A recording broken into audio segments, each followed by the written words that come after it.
We are joined today by John Marble, who is the developer of RaceOwl and the RaceOwl family of apps and the RaceOwl website.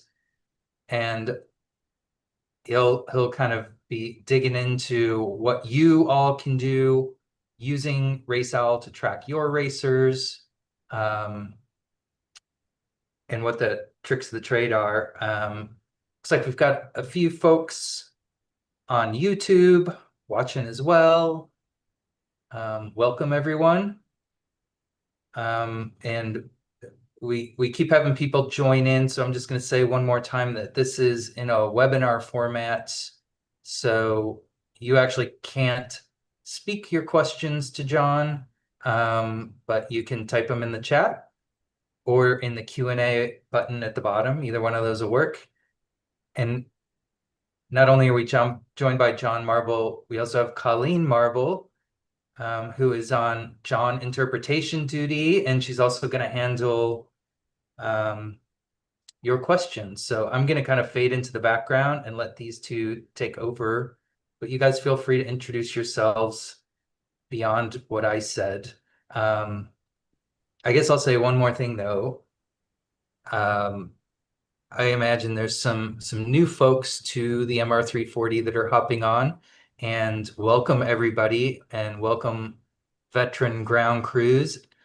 I imagine we have some volunteers and maybe general spectators and maybe some racers too. So I'm glad that you all could join in with this. If you have other folks on your team, either racers or other members of your ground crew that you think should watch this that couldn't watch it today, this will post to the Missouri River Relief YouTube channel eventually. So that'll probably be sometime later tonight, or if there's glitches, it'll be in the morning. But I do want to say that we at the MR340, and my name is Steve Schnarr. I'm the race director of the MR340. I work for Missouri River Relief. And this race has really come to lean on the expertise and the tools that John Marble has created through the RaceOwl family of apps and websites. They keep getting better every year.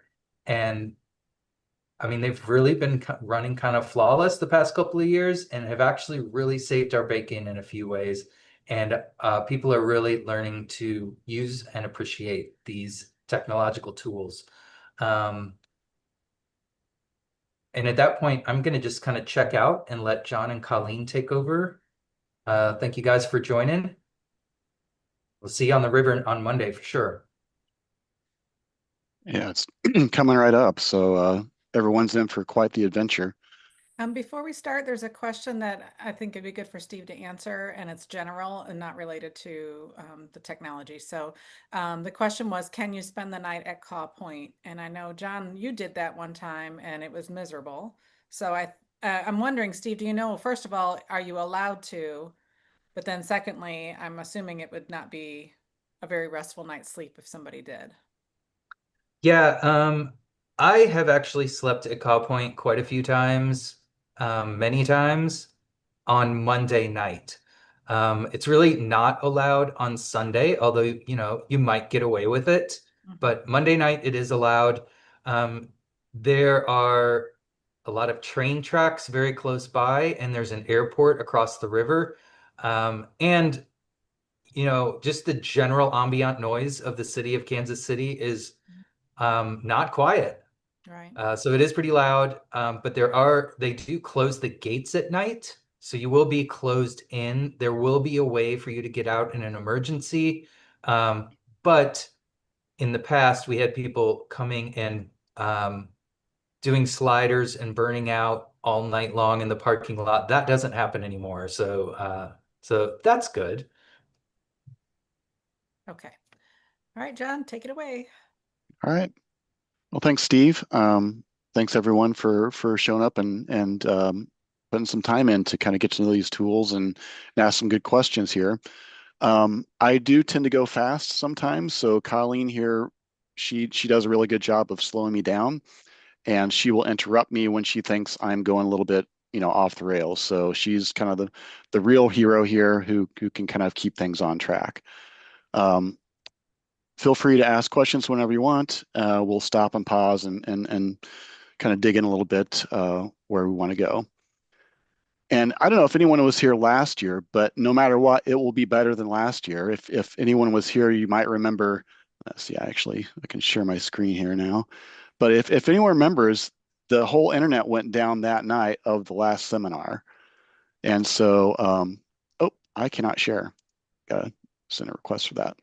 But yeah, the whole internet went down. All of Microsoft died, and so did RaceOwl.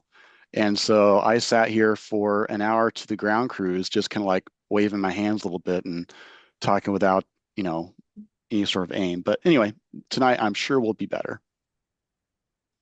Let me see if I can share now. Okay, excellent. And the question came up about this is geared toward ground crew and not for racers, this particular webinar, correct? Correct. There is, we already did the one for racers, and that is available on, if you go to YouTube, it's there. I think there's links as well on the 340 website. So you should be able to go there, find the resource and watch it retroactively. Okay. And if you have any questions, feel free to shoot me a note and I'm happy to answer them anytime. Mm-hmm. But yeah, this one is definitely geared towards the people not racing, for the crew and such that are watching the race and trying to keep track of everyone. In some ways, crew have as much of a race as anyone else, right? You're kind of running around trying to figure out what's going on, navigating rural Missouri, and it can be a challenge sometimes, as Colleen can attest.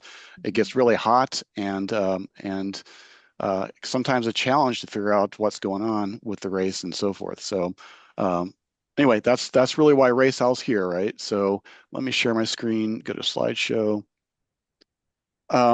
So this particular seminar is geared for the crew and for what we call the dot watchers, right? So this race has become actually a very large spectator sport. I watch the RaceOwl stats every year, and last year was just broke all records, right? There's just a whole lot of people out there watching the race and keeping track of people. So anyway, it's good to see the thing grow and good to see all the interest in it. And good that it feels good to be part of it, right? So it's good to be part of the whole experience and the adventure that is the MR340. It does change your life, right? You can go in there and come out a different person, whether you're crewing or actually doing the race. All right, so what is RaceOwl? RaceOwl, I'm not the originator of it. I'm now the third person to have it. It came up, I think it was back in 2013. Jeff Eilman, I believe was his name, wrote RaceOwl, the website, to start with, as part of a kind of a growth of the MR340. They had originally tried a few things. I remember, I think it might have been 2013 or 2011, something like that, where they tried to do all spot trackers, and that was kind of disaster.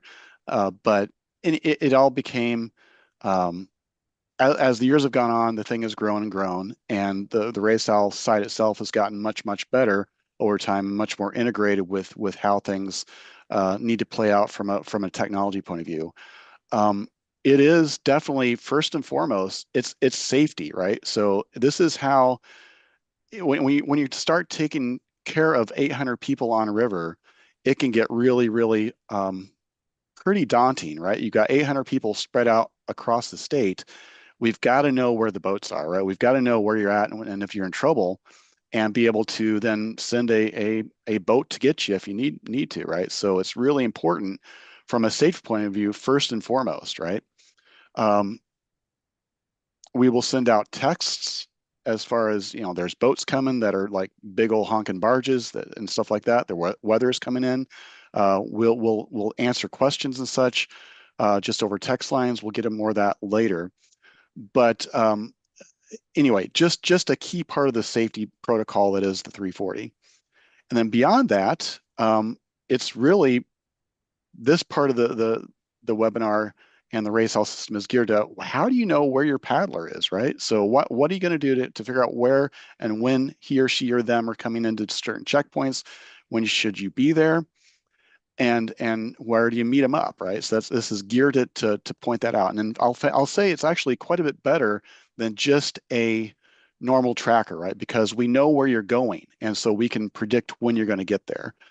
If you just have I highly suggest you have backups, right? Just in case technology fails, like Life 360 is a good one, but it won't be able to tell you when you're going to get there without some math, which you can certainly do, but this just makes it quite a bit easier. And the fact you can see everyone is a key thing as well. So key for safety, key for knowing where people are. And then the other thing that we do that is different, I think, than most races is we still allow ground crew to help out and check in and check out. Now, this is kind of going away, but this year it's still allowed. So we'll go over how would a ground crew check in and check out DNF their paddlers if need be. So we'll go over that as well. All right, I'll pause for any questions, Colleen, or are you going to just interrupt me? Yeah, there's a question. It may be more relevant later on, but the question is, if your racer has inReach, but it won't stay connected to RaceOwl, will setting up iCloud allow the inReach to stay connected during the race or when the RaceOwl is turned off for a time? Nope, it will not. So we can talk about it later when we get into the trackers, but don't know that won't work. One other quick question is somebody said their screen is blank, but I can see the map. Okay. Everyone's hearing, everyone's seeing, except for, so that must be on the person's side. Yeah. I know that Yeah. this happened last webinar to at least some people. When I was sharing my screen, they weren't seeing it, but it ended up in the recording, and I think some people could see it. So I'm not exactly sure what's going on there, but other people are chiming in and saying that they can't see it either. So I wonder um, if the person left the webinar and came back. I don't know, the equivalent of turning it off and turning it back on again. right. If you might consider leaving and coming back, that's one thing you could try. Okay, I'll get off. Okay, thanks. Okay, John, that's it for now. Okay, very good. All right, so we talked a little bit about the safety aspect of RaceOwl. We do a lot of texting around, right? So there is the ability for us to send broadcast messages to everyone who has registered. So that these things are going to go out to everybody, not just racers, but ground crew as well. And you will get them. And if and you as ground crew, you're kind of part of the system here too. So if they're not paying attention, it's kind of up to you to kind of help them out and make sure they get those important messages like, oh, there's a storm coming, etc. So beware that broadcast messages go to everyone. Keep track of your racers, know where they are, be in contact with them. Make sure they get those messages because a lot of times people put their phones away. They don't see them for a lot of miles. And I definitely encourage your racer to at least be able to get a text at some point, or at least have them periodically check. It's really important. The system itself is made up of a lot of pieces. So if you look over here on the right side of the screen, you'll see the main centerpiece is this raceowl.com. That's the website where everything kind of comes in and is then curated and collated and then published and organized, et cetera, into information that can be then seen by everyone out there. There are things that bring in the information, such as these spot trackers, and we've got the inReaches. Those are all satellite trackers. They do not need a cell phone plan to get data in as far as position, but they're a bit more expensive. And then you've got the RaceOwl Racer app that is both on iOS and Android, which a racer will use, and they will use that to send their position in periodically as well. So between cell phones and satellite trackers and other means, we have the ability to kind of figure out where you're at on the river. It comes into raceowl.com, and then either on the website, you can view where you're at, where your racer's at, or you can use the RaceOwl app. It looks like I misspelled that. And it's either on iOS or on the Android. So the system has got a lot of pieces, parts to it, and make sure you're using the correct one. Information we get, certainly we have the safety aspect, but then there's the statistics and the leaderboard, right? So we've got, because we're doing a lot of math, this is actually a really good estimate of who is winning the race right then. It gives you ETAs to checkpoints and ramps. So not just checkpoints. If you look at this map here, there's a lot of other places along the river where RaceOwl will give you ETAs too. So not just the checkpoints, Caw Point, Waverly, Glasgow, etc., or the paddle stops, Lexington, Miami, etc., but every other access point along the way. It's got direction, not so much directions, you're going to find it, but it does have ETAs of the paddlers to those various different ones. More on that later. And that was directly born out of me serving as a ground crew for John and Yeah. getting frustrated of trying to meet him, right? If I don't know where he is, if I don't know that he decided to stop and take a 2-hour nap on a riverbank, right? If I didn't know that, I'd be waiting around on the ramp for however many hours, or I would miss him altogether. And so this functionality came about because of that. And it's incredibly useful because now you can pinpoint it pretty closely to when your racer's going to show up and need resupply. Yeah. Um, yeah, exactly. We'll give some examples of that a little bit later on. Key thing here, this is the RaceOwl app, not the RaceOwl Racer, right? So you got the purple one, you got the blue one. You want the blue one. You do not want the purple one. Every year, I'm tracking some ground crew across Missouri, and I don't really care where I love you guys, but I don't want to see you on the map. So, I'll be watching for that because it happens. You pick up the wrong app, you install it, you put your racer in there, you start tracking. Well, that's not so good. Now, RaceOwl's gotten smart enough that it kind of kicks it out a lot, right? So if you look at, the map, what happens here? So everyone starts off Caw Point, you start going down the river, and what do you guys do as ground crew? Well, you get in your car and you drive all the way down to Lexington or Waverly. The apps are set up such that they start tracking when they get close to the river. Well, when you get close to the river and you run the wrong app, it starts sending locations of, oh, you're in Lexington. And so that's where I'm watching out for anyone who's doing that. The good news is I can fix it, right? On RaceOwl, there is a function to kick out any phone I want. So if it's a phone, I can just say, don't pay any attention to that phone anymore. Disable it. It can't do anything. And so that I'll see someone tracking in a car and I have to disable the phone. Usually I'll give you a little warning text message saying, hey, exit the app, please. Don't make me kill your app, or at least your ability to send any text to RaceOwl. But if I have to, I can do that as well. So John, just to do a little interpretation there. So you're saying if you have the wrong app, it's going to think you are a racer. And when you're driving down the road and you're traveling at 50 miles an hour, right, that's going to be messy data for the race. So Right. you don't want that to happen. You don't want that to happen. So please do not install this. If you've got it, get rid of it.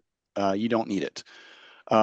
People ask, well, why don't you have just one app? It's like, well, that caused problems too. There used to be, we had one app, it was this guy, and people would open it up and it had a big button in the middle of the screen that said, are you a racer? Yes or no.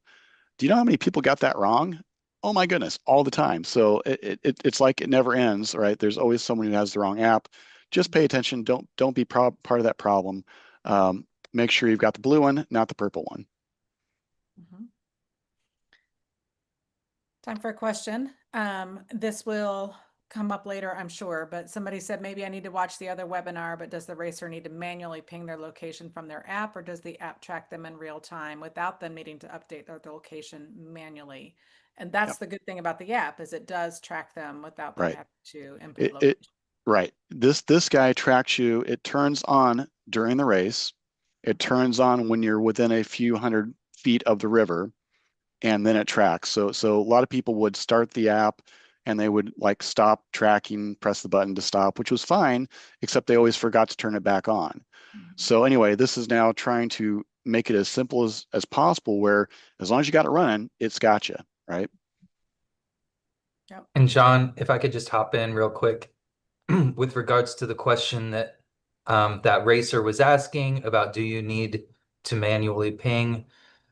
If you are a racer and you're running the purple RaceOwl Racer app, if you're having trouble tracking, that's when you would hit that ping button. Is that right, John? Like if there's Yeah. some issue where your tracking isn't working right, like that's where you would need to press that ping Right. button. That's kind of a debug helper, right? Something's going on. I'm not tracking. Well, you press the button and it starts giving you warnings as far as what's happening, right? It's like, oh, check your GPS. Oh, check your boat number. Check your name, right? So it gives you some information you can use that says, oh, I know what I did. I can go back here and put the number in, or I can go check my GPS and make sure it's turned on.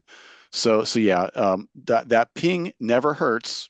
Tell your racers, press it whenever you want. Won't hurt anything. Um, and that's a good thing to have for just making sure everything's working right. You'll get a little green success thing. It'll turn green on top of the screen, and it says, "Yep, you're good to go." Okay. Bottom line though, crew, watchers, this guy, not this guy. Okay. So this is something that we should all practice when we get a chance. And I'll say that from a point of view of crew, this should be not very often you need to do this. Normally, it's for folks who either don't have a good working phone in the boat, or they're like the elites way up the front of the pack and they're going so fast they don't want to bother with anything. There is such a thing as going stealth, and so sometimes the lead crew they'll tend to like turn off their trackers because they don't want anyone to see where they're at, etc. But anyway, and then you'll see people kind of reverting to just this method here. But for this year, at least, we need to know how to do this. Um, I'll show you a demo here in a minute, but basically this is what the manual check-in screens look like on both the iOS as well as the Android.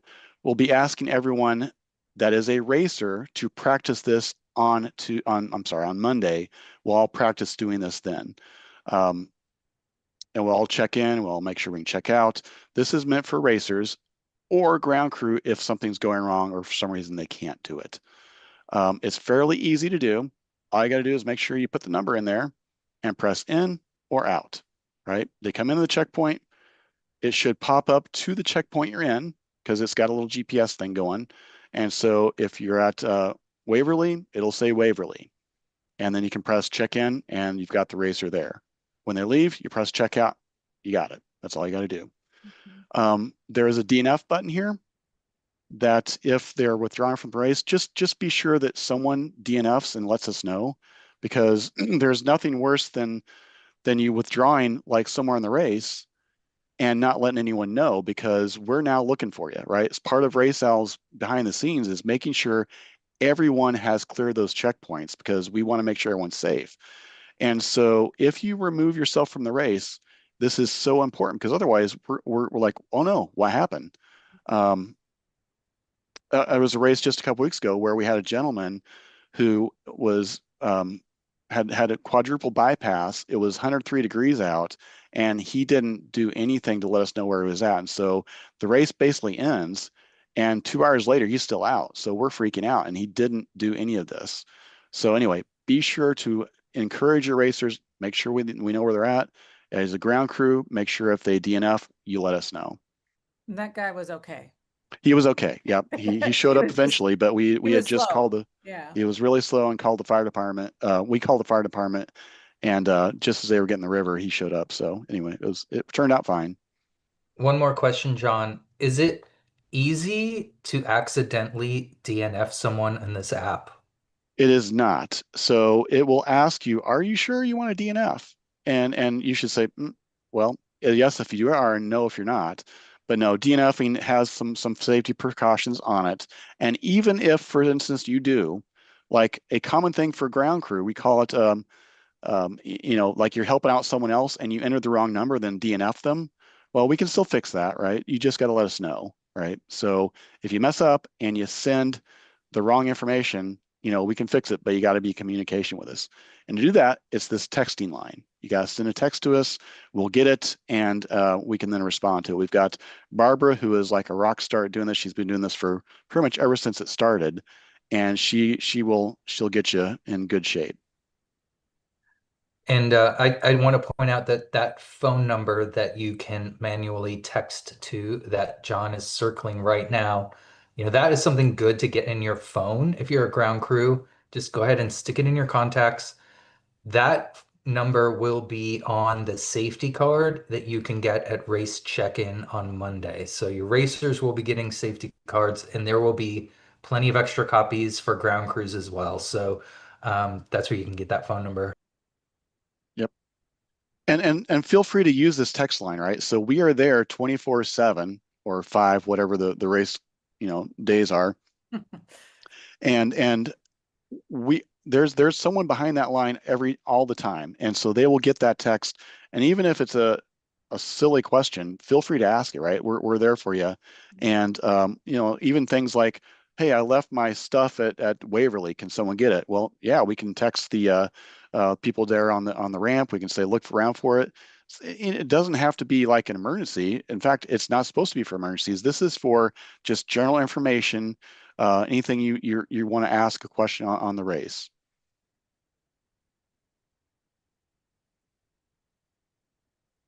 Okay. No questions at this point, John. All right. Very good. Okay, moving on. Tracking only. Okay, so this is really getting back to this whole check-in, check-out thing. We would much rather prefer everyone be tracking, that is sending that periodic position of themselves every 10-ish minutes or so. That's what you do through the RaceOwl Racer app. That's what you do through the satellite trackers. That is when we're getting information, not just at the checkpoints, but also all the way along the river. That way we know where to send the boat to get you picked up, or if, we can kind of predict where you're at. So this is definitely preferred if you can do it. If there's reasons not to, well, so be it. You fall back to the manual checking, and that's at least mostly sufficient. So again, encourage your paddlers. You should be tracking.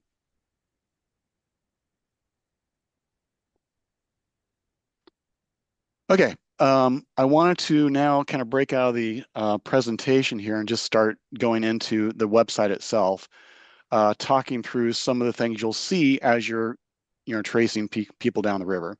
All right, so let me do that now.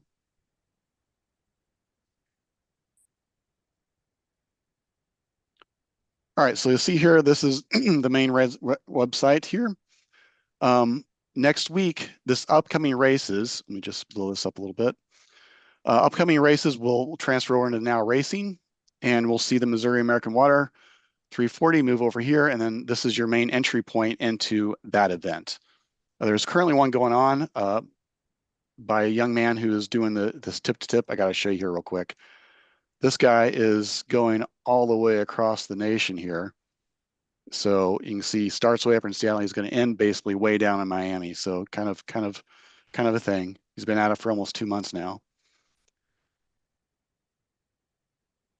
All right, but anyway, this is the main one. You go in here, you're going to see 2 options here. This is like a leaderboard that you can go in and look and see where everyone's at as far as their percent complete, their estimated time to the next checkpoint, basic information like that.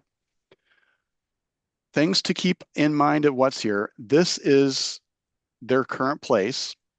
One thing to note is that it only will be accurate for people who are tracking. There are some ghosts out there that might be like in first place, but unless RaceOwl knows about it, it will only know about that person at the checkpoints. So what you'll see is like someone who might be winning might be just doing checkpoints. They'll pop ahead and then they'll kind of drift behind. Then they'll pop ahead and they'll drift behind. That's kind of your key indicator that they're not tracking. They're just doing the check-in, check-out thing. Otherwise, anyone who's tracking is going to be quite accurate. This race hasn't started yet, so let me go back to Parker's thing and just show you that real quick. So, John, there's 2 things. First one, somebody said, I didn't ever think 340 miles would seem so short. When you look at his race, so what a wild ride for that person. But the other thing is they asked, what did you click to get the leaderboard? And I think we need to just reiterate, this is on the website. Yep. So if you're on the website, where do you go to find the leaderboard? So on the website is right from there. This is where you go if you get raceowl.com. You pick your race. So I'm going to pick this tip-to-tip guy. Go there, and then it's 2 options: the map or the leaderboard. Leaderboard is on the left usually. Map is on the right. You just pick View All, and you'll see the leaderboard. So that since this is a race of one, there's one guy, but if He's going to win the race, no question. MR340, Yep. it would be all of them. And then you can filter by boat number or whatever you need to filter Yep. by. Yep. One key aspect that people need to kind of get in their brain a little bit, RaceOwl will score you and say who's winning based upon your percent complete that is actual data, right? And so one thing to keep in mind, this number only updates when someone sends a location, right? So that location can be old. It can be, an hour back, 2 hours back, whatever.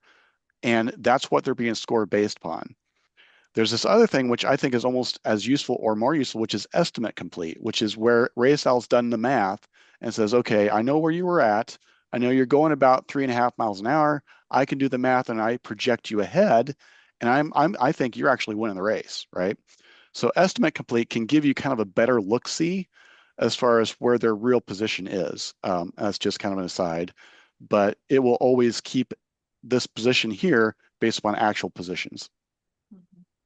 I Not would say estimates. as ground crew, like the racer really cares what position they're in. If they're competitively racing, they're going to want to know. So Yeah. they might ask you, hey, what is my position? But I think as a ground crew, I really don't care what position my racer's in. I want to know when am I going to meet them at the next checkpoint, Yep. right? I mean, I might be interested and I want to know, hey, they're coming in first or whatever, but I do my main goal as ground crew, where are they now? When are they coming into the next checkpoint where I'm going to meet them to give them fresh water or whatever? When do I need to time my travels and my activities so that I'm in the right place at the right time? Yep. So can you show that, John? Yeah. Yeah. Let's do that here. So again, so we've got kind of their basis statistics when it thinks they're going to finish. Mhm. 2,500 hours later, the guy's going to finish. Yeah. Oh my. Um, this shows where they were at last.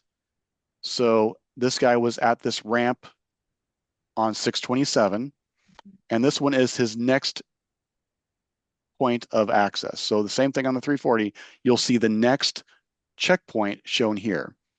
That's the checkpoint, not necessarily the individual access points. Mhm. But more on that in a second. It'll show divisions. You can always, kind of pick from that list. You'll see who's on it. And the one thing here is the tracker, right? This is a convenience link that takes you to, if they have a satellite tracker, it will take you to that website. So Kyle here has a password protection, but most people should not have that, and it'll take you to the inReach or the spot itself. Mhm. Down here is just for information. Like one thing we pay attention to at the start is this COM status. If you see a T, that means their tracker is pretty recent. If you see a C, they're doing this manual check in and check out. John, you skipped over the thing though. So we've got their last checkpoint, then you got the next access point Yep. and the next access ETA. That's the Right. column that Right. I tend to look at the most. When are they And coming and I'll to? say this is interesting, but shouldn't be really where you go to, Colleen. So we'll have to have a talk. So where you But go to is really right here. uh, You pick the number to go to the real split screen. right. So this one has all the ins and outs all the way down river, as well as the ETA to each one. Mhm. And so what happens is that back on the main screen, it's only showing the real checkpoints, but you're going to see all the access points on the screen. Mhm. So if you're meeting at Napoleon, right, you'll see that the time to Napoleon. If you're meeting at something that's not a checkpoint, you'll see it Right. here. Right. Otherwise, on the main screen, you're just seeing the main Right. waypoints or checkpoints. Right. Okay. All right. I think that's all we need to do there. Okay. Let's go back to 340. Again, this is the same thing, just a lot more people. One interesting thing is you might want to look at divisions. So you can always sort on a division, whatever you want. See, well, it's just one man's tandem. Okay. Solo man rowing, men's tandem paddle. So you can pick the division and see where people are at on that particular division if you want by those filters. All right. The map screen, pretty important. Good to kind of get your mind around how this is working. This is showing all the folks out there and where they're currently at. As I zoom in here, you're going to notice one thing, right? So see Grumpy Fish here, he's black, and it's funny, Minnie's goldfish is red, right? There's a difference between the two. If it is black, that means that we've gotten a position update fairly recently, within the last hour. That is not stale data. It means that for real, that person has been there within the last hour. If they're red, that means that data has not updated to RaceOwl for at least an hour, right? They've turned red. Mm-hmm. Now, one thing I have to tell people, red does not equal dead. Because I'll get lots of questions like, oh, my racer turned red. That's bad, right? Like my poor mom, right? So she would see me turn red and freak out because you must be dead. That's just what moms do. And so just keep in mind, even if you have a satellite tracker, they'll drop out. They'll go away for a little while. You might not see a ping for a while. Nothing to worry about. We don't even start looking at this until it's been 3 or 4 hours. Then I might get some attention on that. But it's very common for people to lose cell phone coverage, especially around here. Glasgow area, the Glasgow black hole, has gotten a lot better in the last few years, but it's still very common for everyone to lose their cell phone right in this spot. And so you'll see them kind of take off out here, and then they don't really reappear until they're getting kind of closer to like Rocheport or even Boonville. Sorry, I'm down here. So yeah, they'll kind of reappear as they go through Lisbon Bottoms all the way through here. Right about here, they turn back on. So this whole stretch here will tend to be a little bit of a dead zone. That's okay. Not a problem. The phones keep their positions. They'll update whenever they get a cell phone signal. Just beware, if they turn red, they're not dead. I have a question that came in. Said the biggest question I get as a ramp volunteer is I can't find my racer. Should they go to the leaderboard instead of the map if they need to find them? Yeah, that's a key thing. So there's a filter here which you can open up. Now the problem is, I'm going to say if you're out on the race course, I would not be using the website, and that's a big change from this year. So we'll get into the app a little bit later. The app is way better now at kind of doing this, because if you're on your phone and on the website, this thing looks really, really small. So unless you have like an iPad or something bigger, it's kind of hard to work this. You got to kind of work some magic, turn your screen sideways, do things like that. But you can certainly find your racer by doing this, right? So like right here, I search for marble. I see myself. I can click on these guys, and you just pop in as the only things on the map, right? So that's one way to find it that way. I can search for anything I want, the boat number, etc. You can search for divisions, whatever you want in this field here. So that's a way of doing it in the filter. I think that answers the question there, but I'll pause to make sure that did. Yeah. More on the app a little bit later when we get there. The other question was, are all these pointers going to be cleared out before the race starts? But really, all the pointers will converge on Kansas City as people come from wherever they are. Yeah. See all of those trackers and phones and everything as they turn on their apps will all be at Caw Point to start. Yeah, it's kind of interesting, right? So this is actually almost kind of a fun little game to watch everyone's trackers come in, because everyone converges here. So it's sometimes fun to just watch it and just see where everyone's coming from. Yeah. But yeah, when the race starts, what happens is you're going to see everyone strewn about, right? And then as soon as it starts, RaceOwl collects them all and places them, boom, right at Caw Point. That's the automatic checkout.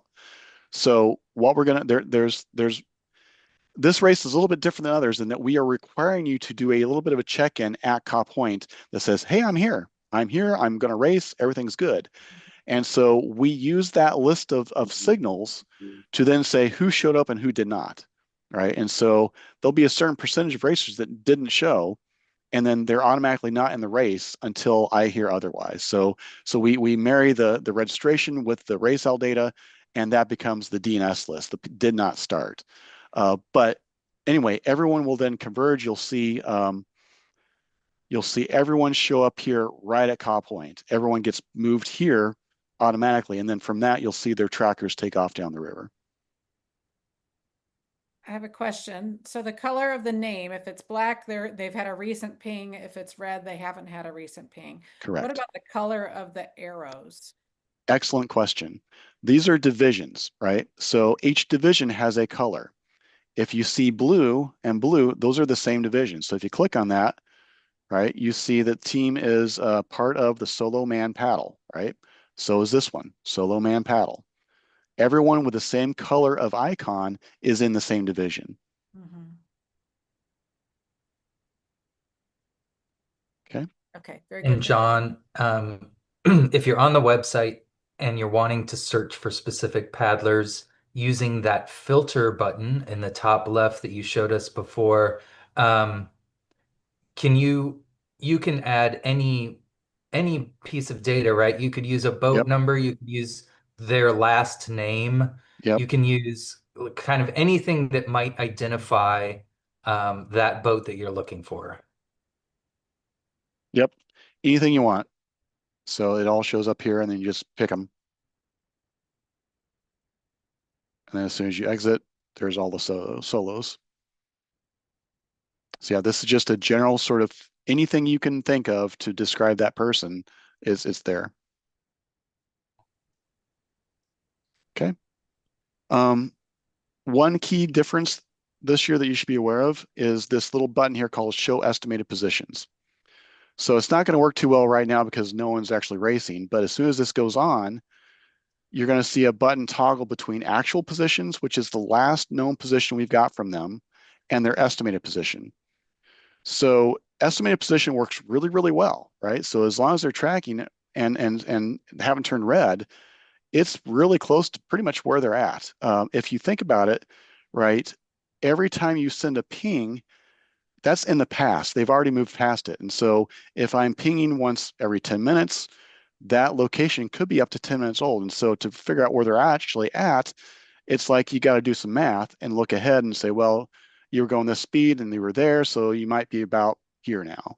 And so this allows you to toggle between the two and turn on either estimated or actual and see where they're at. I would probably say once the race gets going and RaceOwl's figured out everyone's average speed, I would always be looking at estimate, right? Because that's just going to be way more accurate.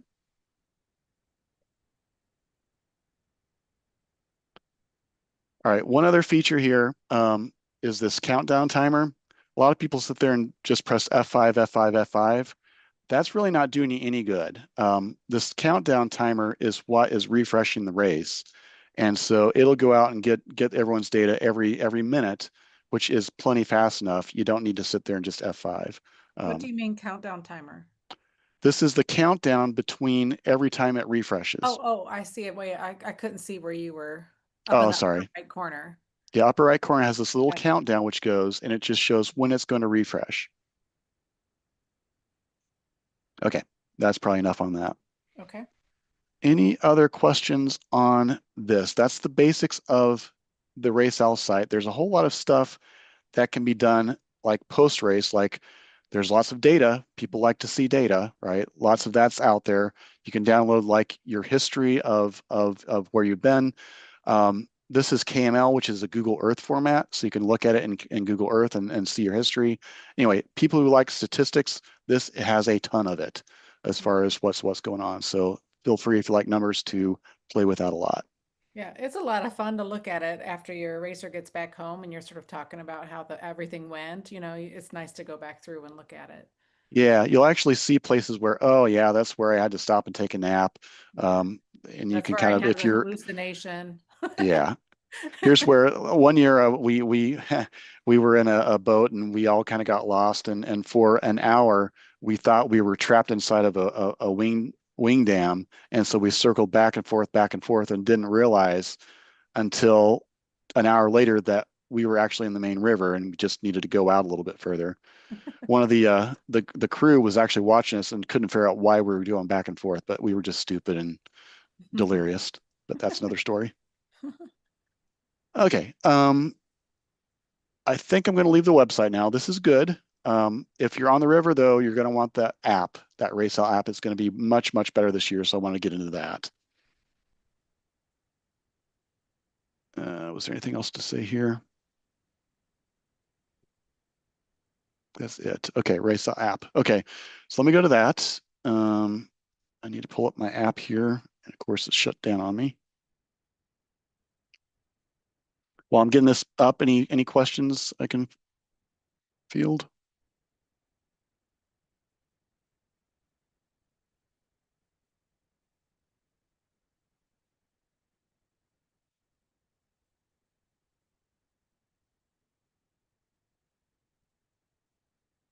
Colleen, you're on mute. I'm sorry. Sorry, I muted because a phone call was coming in. On the map, my racer shows last location near Topeka, but it has not been there. Is it possible for someone else to register their RaceOwl Racer app with the wrong boat number? Yes, it is. So we have if you still see that, then let me know. We'll need to do some sleuthing and figure out who's got it. That's by default. We allow phones to be open. I constantly debate with myself and others, do we tie a phone to a person? And so far we have not, because there's several different strategies for how you do a race. One of them involves switching out a phone, right? And so historically we have not. There is times when we've had two racers go into the same phone. And so that's actually a really good question. RaceOwl is actually smart to figure out one doesn't belong. And so what happens is RaceOwl kicks out the one either ahead or behind and goes and picks one and then starts deleting or throwing away or not using in the math the other one. And so what it looks like to RaceOwl is one racer isn't racing or is the wrong location for that person. So it's easy to figure out once you realize it, but I'm usually watching it pretty closely. I can tell, but if you see something funny like that, let me know, because we can fix it and I can let them know or turn off that phone and then get it back to you. How should they So let you know? the If this text line, racer continues to see the problem, how should they let you know? text it and text it to RaceOwl. I will see it there, or email me at raceowl.com. It's like info@raceowl.com. And I will see that and I can take care of that and get that person figured out, because I have, phone numbers. I have the delete button. I can make it go away. Okay. Very good. Okay. All right. Back to the actual app. All right. Again, the blue one is what you want. And you're going to find this looks a lot like the other, like this has similar information to what the website does, except it's easier to do on your kind of little phone, right? And so when you pull up your RaceOwl app, it's going to look like this. You want to make sure and pick the right race. That's always a key. So make sure you pick that. I don't know how there shouldn't be any. These should be what you see next week, right? I don't have any other races right now coming up um, that I put on the list. So everything else is like on hold until the 340 is done. But I can't turn this guy off because he's kind of like all summer long. But anyway, so you see these two. Pick the 340. You'll see at the top of the screen. Your racers. This is you want to do whatever is like your main person that you're following. One key feature here that's been added last year was you can add more. So if you're tracking multiple racers, no problem, just add a comma and keep adding them, right? So you can do several and you'll see them all either on the race map or when you're doing check-in, checkouts, etc., or leaderboards, they'll all show up. Okay, so keep in mind you can do multiple people. John, somebody said the app looks different on Android just as an It does, yes. So Android, that you've got still the old one. That one is updating. That's slower on the Android store, so that should update later this week and look much more like this. Yeah, the last year's app is what you're seeing there, and that one basically pointed people to the website. So it does look different. But it will look much more like this in a couple days. Okay, so anyway, you've got that. You've got the race map, which is really the same thing as what's on the website, except easier to see. So if I look at what's here, you'll see the same sort of idea as far as the color coding of the icons. You'll see the various different reds and blacks and so forth. And so this is exactly what you would see on raceowl.com, except just easier to deal with on the little screen. So this is really the big change for this year is seeing this all on a real Google map versus the kind of homegrown one that kind of worked but was a little bit frustrating. Mhm. The question came in, will you help ground crew set up on Monday, or is that just for racers? Racers have the priority. Certainly, if there's a question, we'll get to it, but we're pretty swamped. So I would highly suggest that you take care of it beforehand, right? Don't wait till Caw Point to figure it out. Um, Pull it up, play with it. Make sure you can go around and at least send me an email if you've got questions. Mhm. Okay. On this screen, there's some key things. If you want to like see some more information, just go to the icon and press it. It will give you kind of the same information you see on the main screen as far as their number, what team they are, who they are, what their current status is, etc. Um, as well as one key thing, river mile, right? So river mile is a nice thing to see where they're at, as well as battery life, etc. Actually, let's stop there for a second. Battery is kind of a key. That's one of the main issues people have is they run their battery out. So part of your job is to make sure they don't. I would probably let them know when they start getting towards 20%, they ought to be putting themselves on a charger. The the only reason they're going to run out of battery is going to be typically they're running the screen during the day. That's hot, and it's going to spend a lot of energy in that phone trying to keep that thing running. So they see they're getting low, they put it on a charger. You know, you get 100-degree heat, that thing's overheating. Before you know it, you can't charge your phone anymore. So phone care, there's a whole section in the RaceOwl Racer section that makes sure that your paddlers know about and have paid attention to, because that is the main issue that people have is just keeping their phone alive. John, we have a question while you're on this screen. There's a line that says place Yep. 17 out of 3. What does that mean? That's the same thing you see on the website. It is 17th place overall, third in division, Okay. So first number is overall. overall and third in division. Okay. Okay, thanks. Okay.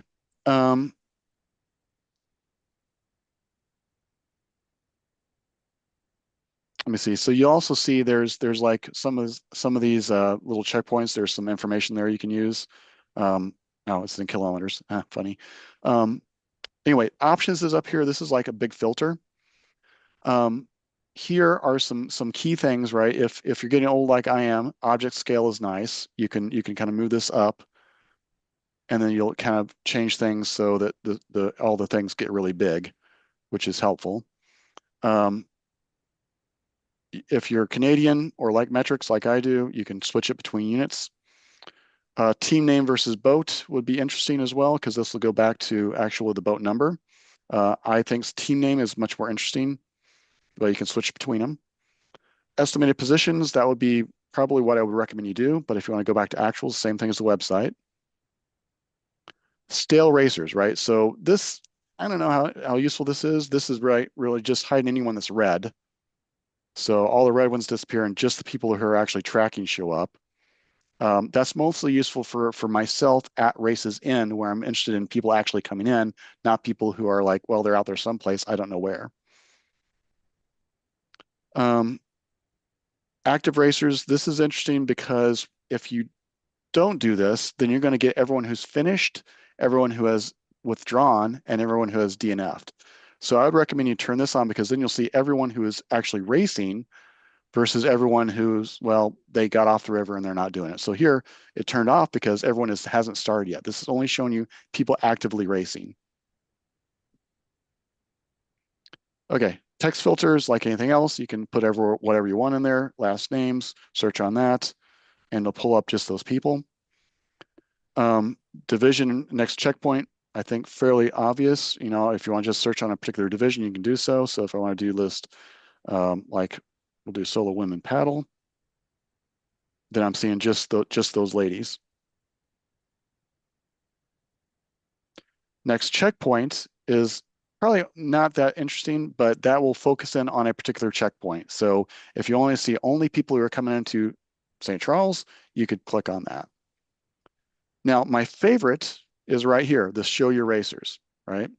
So if I turn that on, then all of a sudden, I've gone back to just showing the racers I have had selected. Now I put in random numbers. I don't think they go anyplace, but this is such a cool thing because now I can show not just one racer, but all the ones I've got, and it stores it so I don't have to re-enter the thing at all. It's just there. So show racers, show them not, turn it on, turn it off, and you're just seeing the ones you want. We have a question, a couple questions have come in, John. There was a detail screen you were showing that had the estimated time for the next checkpoint. Yep. How can I figure out the estimated time they would get to the second, third, or fourth next checkpoint? Is that Oh, possible? that's something I forgot to do. So excellent question because I forgot to do that. You mean you forgot to show it? I did. So let Okay. me do that now. So if you want to see that, the detail screen, press and hold an icon. All right. And then it goes out there and gives you everything, just like the website does. Okay, so go back and show that again, because that was something when you showed it to me, it wasn't, I didn't press and hold. I tried to tap Oh, it. yeah, You gotta yeah. press So and hold. tapping once gets you just that first sorry. Tapping once just gets you the detail area like that. That's what tapping once does, just a summary. Tapping and holding gets you the checkpoints. Yeah, so the question is tapping what? But you're tapping your racer's The icon. icon. So right here, tap anywhere on the green, right? I tap that and hold it and Uh-huh. pulls up the checkpoints. Okay. So Another, sorry, go ahead. yeah, I'll jump in. You may have been saying the same thing, Colleen, but so to like sort of take a few steps back, if a ground crew wants to see the screen you're showing right now, which is like the next several checkpoints or even, access points, really the first thing that they do is they click options. And in this version that was up on the upper right, they click options and then at filter, they can enter in their racer number to search for that specific racer. You can, And, yeah. and then that will pop up. And then that is when you can hold it to get that full list of information. And then you're It, about to tell us the any other. eraser you want, you can get to, right? So it doesn't have to be yours. This is just the easy list, right? So like here, I've got several racers. Um, But I would say most ground crews are going to be focused on one boat, right, right? Like, I mean, I'm not interested in anybody else's boat necessarily. I'm interested in the person I'm supporting. So if you put in right. one racer, One racer, right? My racer that I'm more interested in, you can do it several ways, right? So this is key. Put it here. This becomes your default go-to for all these other options, right? So if I want to go to race map, I do that, and there I am, and that's right? what you click the big green thing. Right. There's several ways to get there though, so let me go over that. So I can also do leaderboard and see just that one person, right? And I can press and hold this and I get the same thing as I did on the icon. It's actually slightly easier to actually press and hold because it knows where to go as far as the screen. So I press it once, I get the overview, I press and hold, and boom, I'm right back at the checkpoint screen. Okay. Okay. There is another question. So if you go back to the race map, they said, I'm not seeing all those dots along the way, maybe for checkpoints. So like the dots on the actual river course. Okay. Um, The red ones are checkpoints and the red gray ones are checkpoints, gray ones are everything else, right? access points. Access points. So yeah, so you see the checkpoints in red and the gray ones are otherwise. If you don't see that, that could be that it has to download data. So it could be you don't have that. Do you see if you see the purple line, that's the route.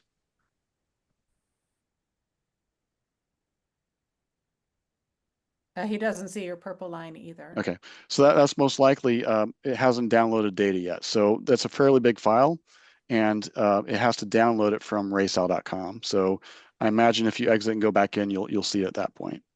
Okay. All right, but We had regardless, that will eventually show up. Okay. Yeah. So we had another person with the same issue. So you're saying eventually it will show up. Right, because it has to download, and if it starts up without it, it just goes on without it. So that's like one of the reasons why you probably don't want to wait till you get to Caw Point to do this, because you want to have time to download everything. Yeah. Yep. Another question. It says, when you said the Android app will update in the next couple days, do we need to hmm uninstall and reinstall, or does the current app automatically update? It depends on your Google settings. Most of them, I would say 60% of them just update themselves, but feel free to grab it if it doesn't. It really, at some point, you would have had to say, don't auto update on your apps, and then it won't do it. You'll have to go grab it. So depending on your settings, it will auto update. And if I could add one thing, if you're not sure how to update your app, one way to do it is to go to the app store where you purchase apps or retrieve apps. So iOS, that would be the Apple Store. On Android phones, it would be Google Play Store. You go to that store, search for RaceOwl, and then when it brings it up, if you have it installed on your phone already, it should have an update button that you can click to update that app. Yep. Do I have that right, John? You are. Yep. That's exactly it. There's like an update or just re-download.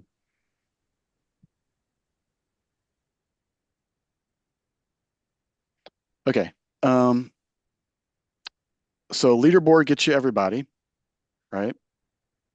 So you'll see here, red are, again, the stales. The green ones are the ones who are currently active. And then the same thing with options, it's a filter, right? Same thing as what was on the map. You can go through and filter for whatever it is you're looking for. Oh, I've got a couple more questions, John. First, somebody said, let me go back up. They closed the app and rebooted it, and that brought up the purple line and the dots. So, Okay, good. and then someone said, I don't see options or settings on Android. Are those going to be in the Again, the app has to update. So that's not ready tonight. It's ready probably in a couple days. right? Yep. And then it says, for anyone running into this like I did, your racers list won't capture multiple people if you have spaces after the commas. So no space after the comma. Yeah, that's a good point. Uh-huh. You want to have no spaces in there. Okay. That's a bug. Okay. So be it. And then this is from someone who said, as the ground crew, and I've never done this before, for one boat who is anticipating only needing to be resupplied one time, how do I Google map to the spot to resupply them? So if I was planning to resupply them 3 checkpoints from where they currently are, now I need to know how to drive there. Mm-hmm. I think from as a ground crew person, I think you can just put into your phone map like the name of the access point, because usually all the ramps there's GPS, I think, for that at this point, isn't there, John? Or Steve? Yeah, I don't know, Steve. There was always the like I remember Grandma's guide to ground crews, and it listed. I think on the website there's probably a listing of all the locations of that.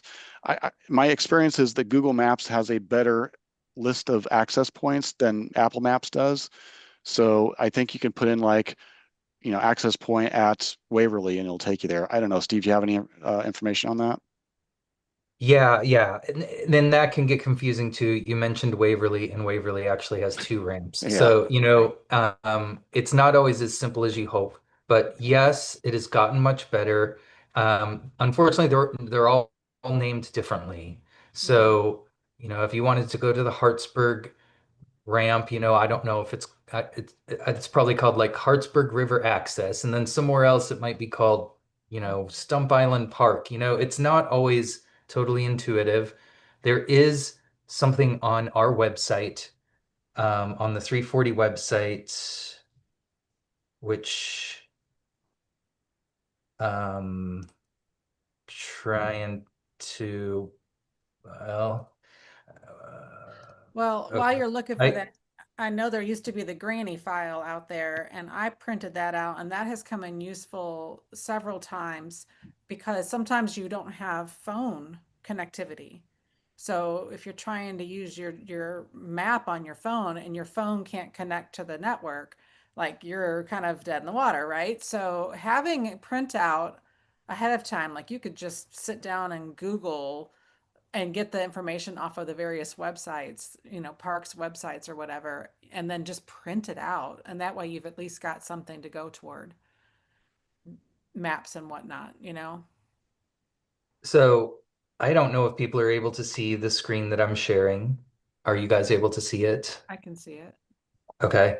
Um, so this is the MR340 website, and there's like a few different ways that you can find that information. Mhm. Number one is under Resources tab. So this is the Resources tab, and then there is a Ground Crew tab. Mhm. And in the Ground Crew tab, there's really a lot of stuff, including Granny's guidebook down here at the bottom under Mhm. quick links. And that's what Colleen is talking about. It hasn't been updated in a few years, but there's a ton of good information on there, and you can print the whole thing out. Another thing that's on here, um, is river access on the race course that is poorly named. But if I click that, it lets you access a Google map of all the accesses, and then it goes through all of the ramps one by one. So that is mr340.org/resources/ramps. Mhm. And every publicly accessible ramp is here, and they link to, using Google Maps, they will link to that ramp. Mhm. So that's a really helpful resource under resources, and then the ground crew page. Mhm. Um, Yeah. and I I'll go think ahead and using all of those resources is great. And just knowing like, okay, well, there's a Walmart on the way to whatever checkpoint. And so I know I can stop in there and get stuff and it'll still be cold and fresh, whatever. I mean, it's invaluable information. And I just have a little folder that I keep in our bin for MR340. And every time I'm ground crew, I've got that and I can just pull it out and I make notes in it. And sometimes paper, old school is the way to go with some things.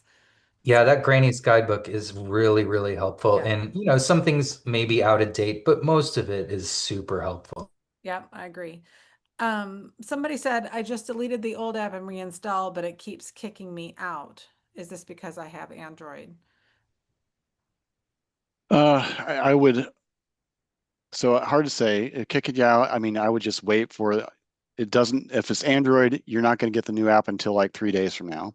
Mhm. So I would just leave it sit, get it then. Okay. The next question is, does a racer have to resync the satellite tracker to RaceOwl regularly? How do you keep it in sync? I guess when we say resync, I'm going to assume you mean to register it. Um, there, each race, we do not retain the satellite links to the racers because guess what? They change all the time. Mhm. So that was a design decision to say, we're not going to store that. You get to enter it each race. And so every race you're entering it. Now, I did add a feature this year with the phone that gets it a little bit more in your face, and that will allow you to keep it in your phone if you have the RaceOwl Racer app and register it that way. But generally, though, every race you enter it again. But once they've entered it and registered it and kicked it off, they don't have to go back and resync it. It'll keep No, tracking no, along it'll the keep race. tracking. I mean, you got to turn it on and get it in tracking mode, right? So I had a race in Ontario where the lady forgot to turn her tracker on and did the whole race without it. So you Mhm. got to actually turn the tracker on and make sure you're tracking. But yeah, you don't have to resync. I mean, then that's good. That's good information for us to hear because ground crew needs to help our racers sometimes remember to do those things. They've got so many things in their head that it's easy to forget to actually start the thing. So Yeah, that's ground and crew, you can help. towards we're not thinking very good either towards, Jeff City and beyond. Right, right. All right, let me go back to sharing.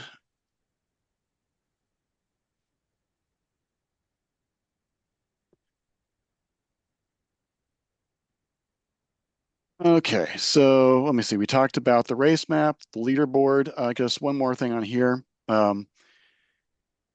You see this is expanded a bit. All this is like the text, you can make it big on your phone and it will react to it. So if you go back to settings, there's a way, I won't go through it here for time, but you can set this and text will get much, much bigger. But this is basically saying your position, just like everything else, the boat name, your percent complete, your boat number, and then your next checkpoint and your expected time there. All right, so it's giving you that information right at the bat. That's probably enough on this screen. If you've entered your number, right, you can go right to the splits and ETA and just bypass everything. It just takes you right there. So especially if you've got just one or two boaters, you enter that number and you can always check that right away and get where they're at. One thing I will say here, there is this next watch racer, which will toggle through if you had more than one in that list, it'll go through everyone you got. And then this thing down here, toggle checkpoints, will turn it to just the main checkpoints if you don't want to see everything. All right, I think that's, I'll pause there for a second. There is a question, and I think it's on the leaderboard or splits. Go back to splits and ETA. The question was, does each division have a 3-digit code? No, that wasn't on that screen. Jolene, can you let us know which screen we were on when you asked the question? That one. That's the screen. Three-digit code. So with the assigned numbers, I don't know what it is, but I know that each division has their own assigned group of numbers. I don't know what that is. But generally, though, if you're looking at a particular division, you're going to go to options and just pick your division. Okay, but the 3-digit code she was seeing on that screen, that's your place overall and your place. Right. That's your place in the whole. So the first number here, that's your place in overall standings. This is your division standings. Yeah. Okay, I think that answers it, but let us know, Jolene, if not. Okay. Okay. Okay.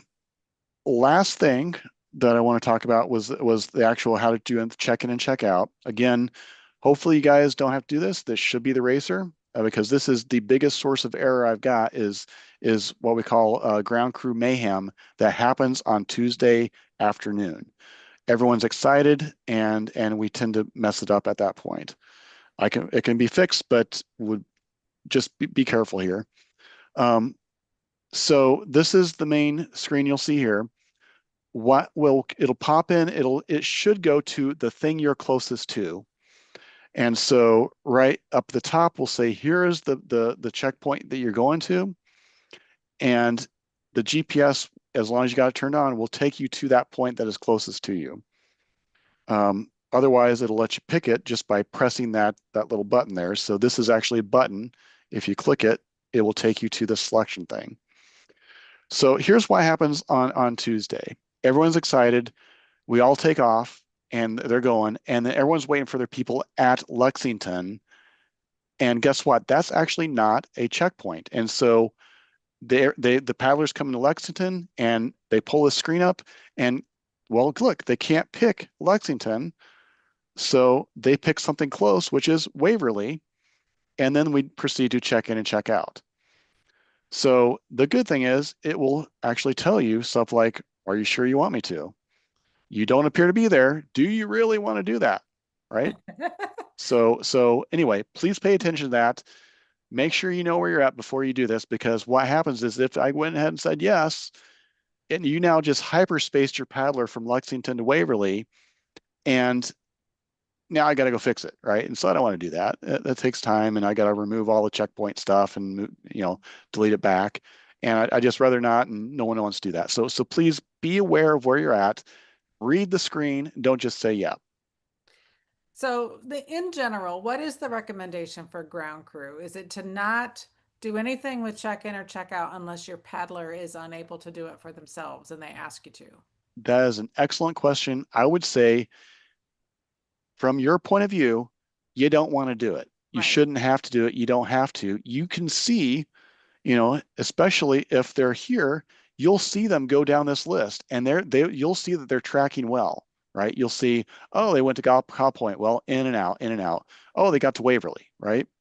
In and out. And especially if you turn on all these other checkpoints, right? You'll see them all the way down the river, check in, check out, check in, check out. And you'll see it. It's the thing is they're tracking well, right?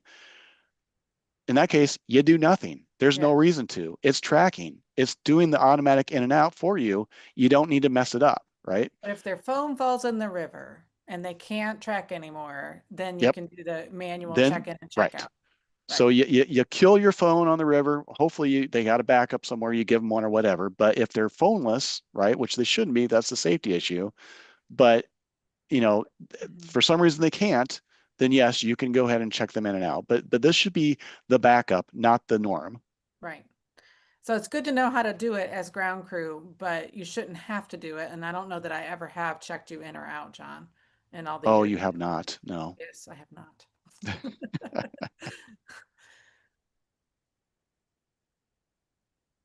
All right. I think that's all I needed to cover. Colleen, can you think of anything else that I should be talking about? Not at the moment. We have one other quick question. It says, how often does check in and out update, especially around Glasgow, where there is no or little phone service? Talk about how it stores the data and then it will upload everything when it gets to the next place it has service. Yeah, yeah. So at Glasgow, especially if you have something like T-Mobile, it's just not a very good signal. There's like one spot at the top of the hill you might get a signal there.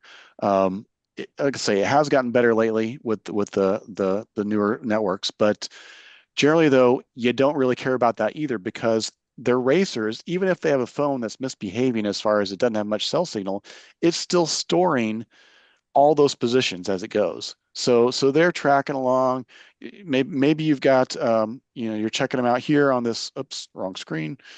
Maybe you're checking them out here. It's in and out of all the places near KC where you've got really good cell phone, and then you start getting towards Glasgow where things start kind of disappearing.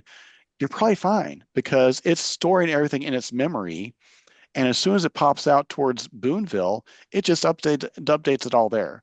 So don't get excited about it if they um, are if they don't check in right away. That's okay. All right, we're not even going to look at it until after we start closing to where that checkpoint's going to close. Right.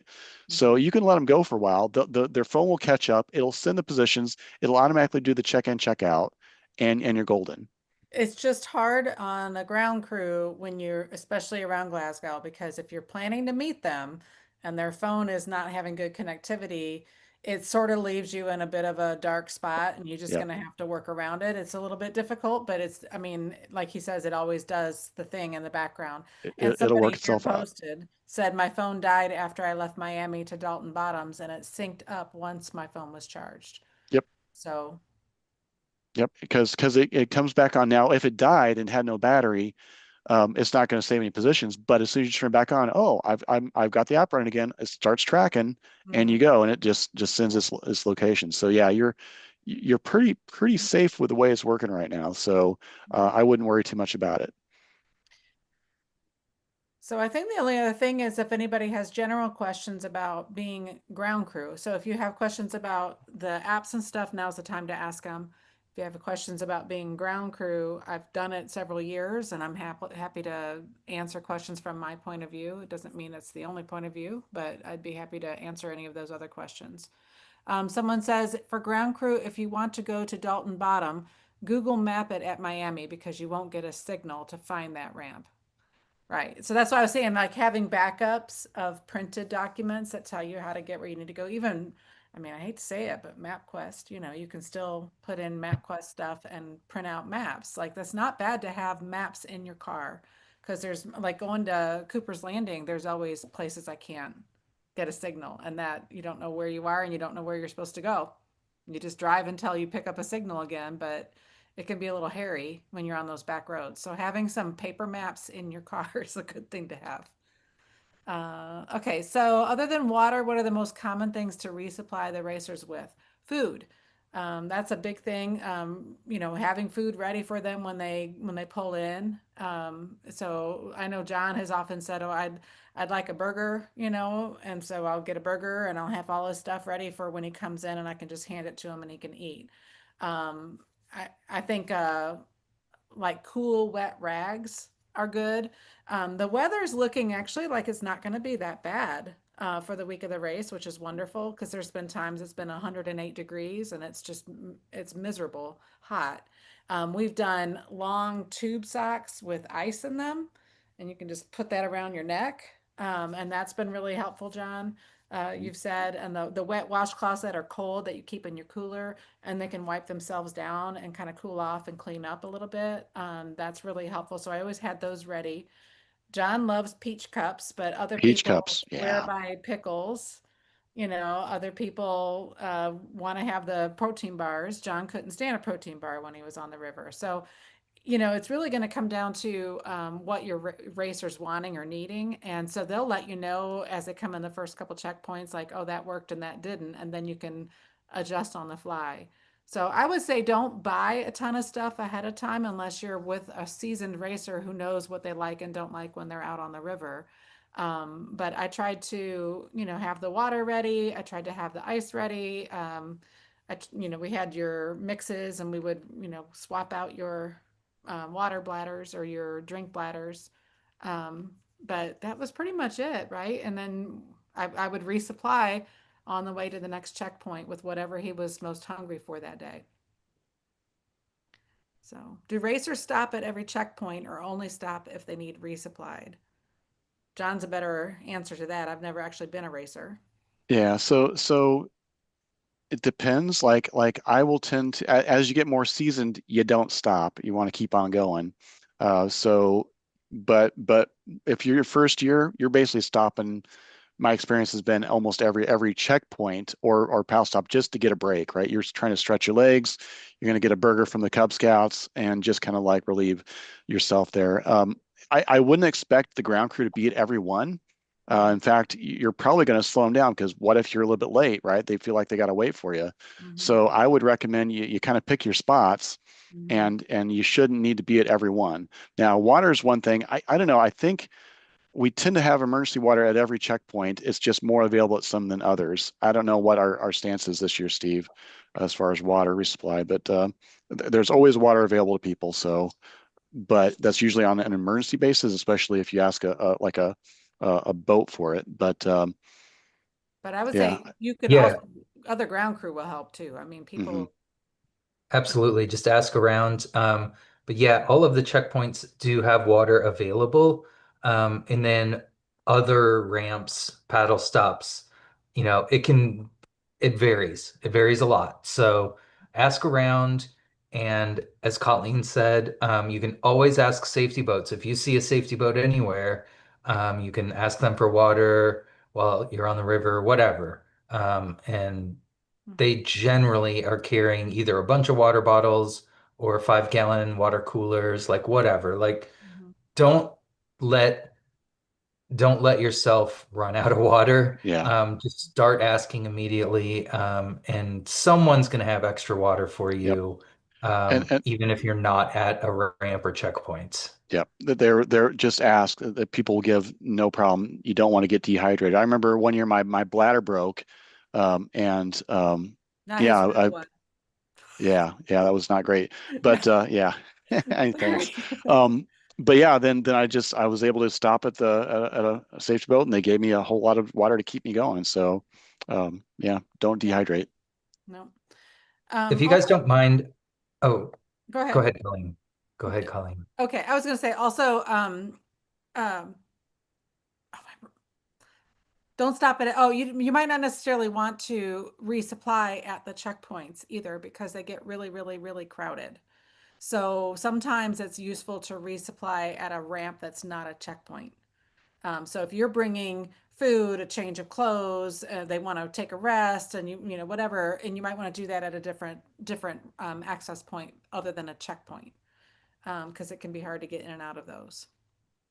So that I would just say that would be another piece of advice. Go ahead though, Steve. Okay, I've got a couple things before we get to that next question. And one is, Colleen, you mentioned that the weather was looking good. Well, the temperatures are looking good, but the weather's not looking great. Right.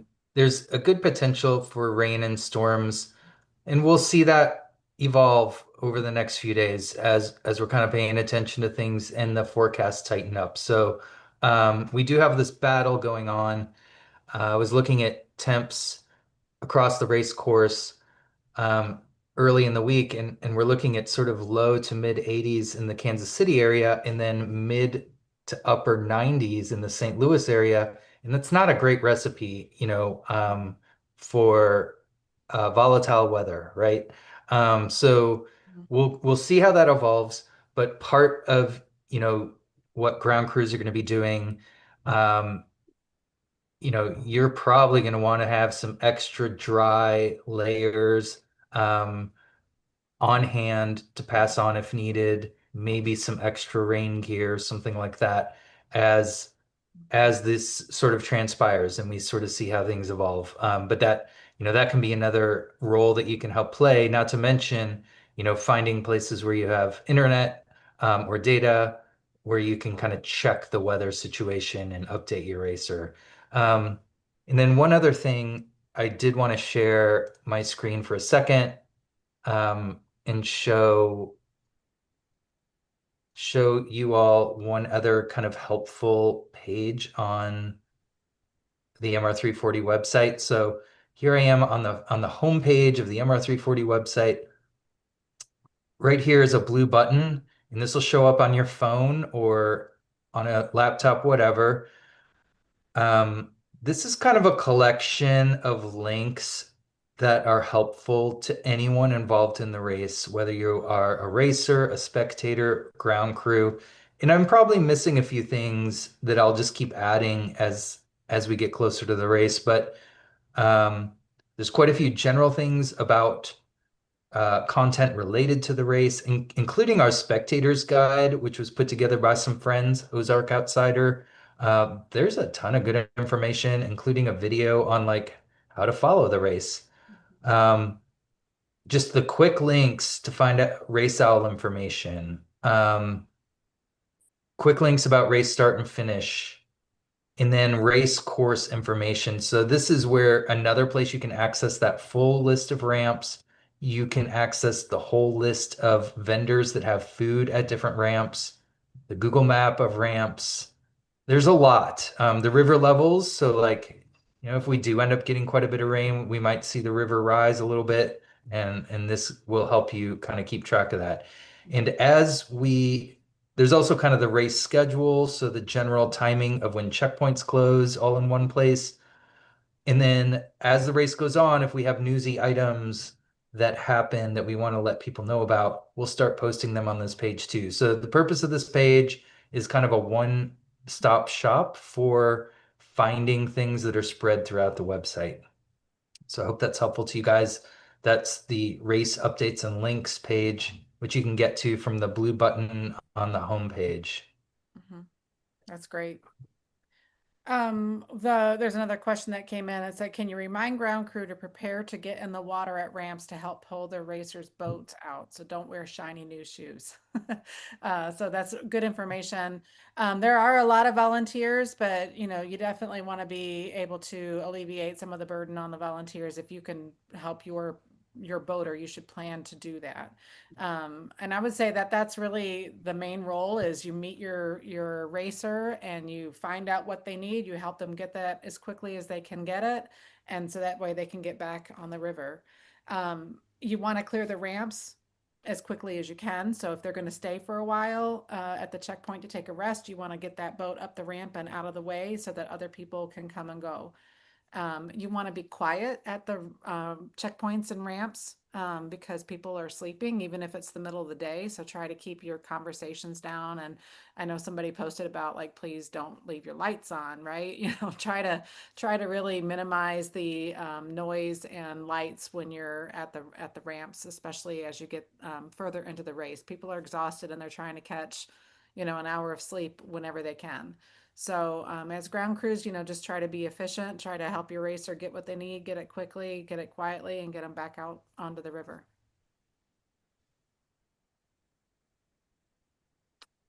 Any other questions? And if they don't want the boat to sit on concrete or rocks, have something ready to sit it on. Yeah. So, a pad of some kind, or there's those little folding things that you can put the boat on and it raises it up off the ground. There's a lot of different ways to solve that. Okay. Tracy's one of our experienced ramp volunteers, so she's given some good tips here that it's helpful for more folks to know. Mhm. And really, as ground crew, especially if this is your first year, do not hesitate to ask questions, to ask for help from anybody who's there. I've never seen such a wonderful community as the MR340 community. Everybody's willing to pitch in and help you. If you, like, we've said, if you don't have water for your racer, ask around, somebody will help you get it. If you have an injury that you've got to deal with, someone will help you load up the boat and things like that, right? Like we had that happen one year where John had to pull out due to an injury. And I mean, people just swarmed around and helped us take care of it and get him out to where he could get treatment, right? It's a great community. There's no fear. You should have no fear for asking for anything that you need from the people around you. Very true. Yep. It's a weird endeavor what we're doing next week. And nobody was born knowing all the tricks of the trade, right? So the community will help you. Mhm. Go on the Facebook group if you haven't already. There's tons of good information about ground crew tips and tricks. And I've learned a lot of things like the ice and the tube socks was somebody else had posted about that. I'm like, that sounds like a great idea. And so I've done that every year since, right? Another thing is just to be super organized so that if your boater needs a battery, you know right where to go to get the battery. If they've got a blister, you know right where to go to get the Band-Aids. Like make sure that your stuff is organized in whatever way works for your brain. So for me, I've got a bin, but within the bin, there's those 2-gallon Ziploc bags and they're by category. So it's electronics and it's nutrition and it's, clean clothes and it's tube socks, right? I mean, I've got it all organized. So if he needs something, I can find it. Whereas before I did that, everything was just in the bin and I'd have to like dig through to find the thing I needed. Um, what are you laughing about, John? Just that you win the prize for the most organized crew Oh, out there. you Yeah. just have to organize it however it works for your brain so that you can get what you need quickly and easily. Yeah. But yeah, I was so proud of myself. He would ask for something. I'd be like, I know right where that is. Extra cables, like make sure you've got duplicates of all the important stuff. Charging banks, cables, flashlight batteries, like flashlights themselves, because you're gonna misplace something's gonna not work, and you'd rather have redundancy built into your plan than to have to withdraw because you don't have something that's critical to the endeavor. Gorilla tape, keep that in Gorilla your, tape. Yeah, that's the yeah. new one. We had that one time. I mean, we could tell you stories, right? Everybody who's done it more than a few times can tell you stories about how important some of those things are that you just wouldn't think about until you actually experienced it yourself. But Gorilla Tape can keep you in the race. Red lights only on headlamps. Yeah, that's a good one. At night when you're at the checkpoints, use the red lights on your headlamps instead of the white ones. Um, so spend some time lurking on the Facebook group because there's tons of good information there for ground crew.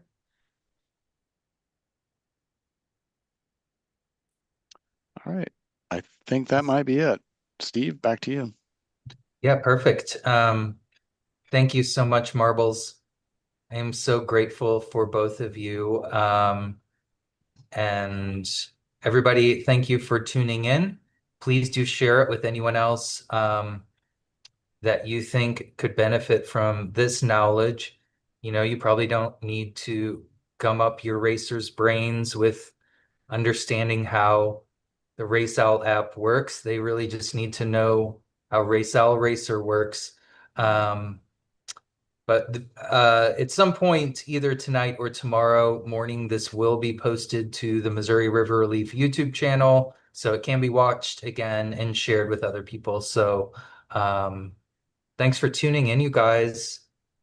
And I think that is it.